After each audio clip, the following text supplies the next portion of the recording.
KRLCC vice president Joseph George അദ്ദേഹം ഇപ്പോൾ നമ്മളുടെ കൂടെ ചേരുന്നുണ്ട്. ഇപ്പോൾ ഏറെ നാളായി ചർച്ച ചെയ്യുന്ന ഒന്ന് തന്നെയാണ് ഈ JB കോശി കമ്മീഷൻ റിപ്പോർട്ട് എന്ന് പറയുന്നത്. Justice Benjamin Koshy commission report പുറത്തു വന്നതിന് ശേഷം നിരവധി നാളുകളാണെങ്കിലും ഇതുവരെ അത് പ്രസിദ്ധീകരിക്കാൻ തയ്യാറായിട്ടില്ല. എങ്ങനെയാണ് KRLCC ഇതിനെ കാണുന്നത്? നമുക്കറിയാം, കേരളത്തിലെ ക്രൈസ്തവരുടെ, പ്രത്യേകിച്ച് മത്സ്യത്തൊഴിലാളികളുടെ, ലത്തീൻ കത്തോലിക്കരുടെ, മലയോര കർഷകരുടെ ഒക്കെ പ്രശ്നങ്ങൾ, പിന്നാക്കാവസ്ഥയുടെ അടിസ്ഥാന കാരണങ്ങൾ കണ്ടെത്താനും അവ പരിഹരിക്കുന്നതിനുള്ള പരിഹാര മാർഗങ്ങൾ നിർദ്ദേശിക്കുന്നതിനും വേണ്ടിയാണ് JB കോശി കമ്മീഷനെ സർക്കാർ നിയോഗിക്കുന്നത്.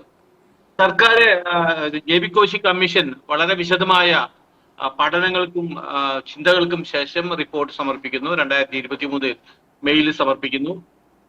ഏകദേശം 3 കൊല്ലം ഇതുവരെ നമ്മൾ കാത്തിരുന്നു. ഏതായാലും ഇന്നലെ ഗവൺമെന്റ്, സർക്കാർ, മന്ത്രിസഭ ആ റിപ്പോർട്ട് അംഗീകരിക്കുകയും അത് പ്രസിദ്ധീകരിക്കാനുള്ള അനുമതി നൽകുകയും ചെയ്തിരിക്കുകയാണ്. അതിന് നമ്മൾ സ്വാഗതം ചെയ്യുകയാണ്. ആ നടപടി തീർച്ചയായും ഉചിതമായ ഒരു നടപടിയാണ്. ഇത്രയും വൈകിയെങ്കിലും ഇനി അധികം നാൾ തെരഞ്ഞെടുപ്പിന് അടുക്കുന്നു.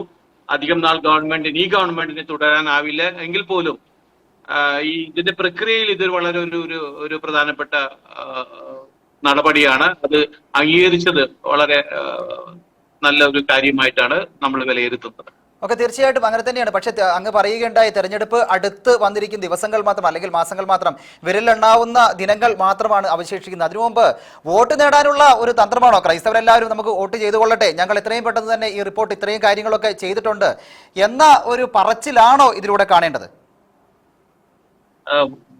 വോട്ട് എന്നുള്ളത് നമുക്കറിയാം, ഭരണത്തിലിരിക്കുന്ന ഒരു കക്ഷി ഇത്തരം തീരുമാനങ്ങൾ എടുക്കുമ്പോൾ അവരുടെ ഉള്ളിൽ പരമാവധി വോട്ട് സമാഹരിക്കുക എന്ന ലക്ഷ്യമുണ്ടാവും. അത് ഒരുപക്ഷെ അവരുടെ ഒരു അജണ്ടയാവാം. പക്ഷെ നമ്മെ സംബന്ധിച്ചിടത്തോളം നമ്മളേറെ കാത്തിരുന്ന ഒരു തീരുമാനം. കാരണം ഇത് ഗവൺമെന്റ് അംഗീകരിക്കുന്നു എന്നുള്ളത് വളരെ പ്രധാനപ്പെട്ടതാണ്. അങ്ങനെ അംഗീകരിച്ചു എന്നുള്ളത് ഈ ഘട്ടത്തിൽ നമുക്ക് സ്വാഗതം ചെയ്യാനാണ് നമ്മൾ ആഗ്രഹിക്കുന്നത്. ഓക്കെ, വളരെയേറെ നന്ദി അങ്ങ് ഈ പ്രതികരണം നൽകിയതിന്.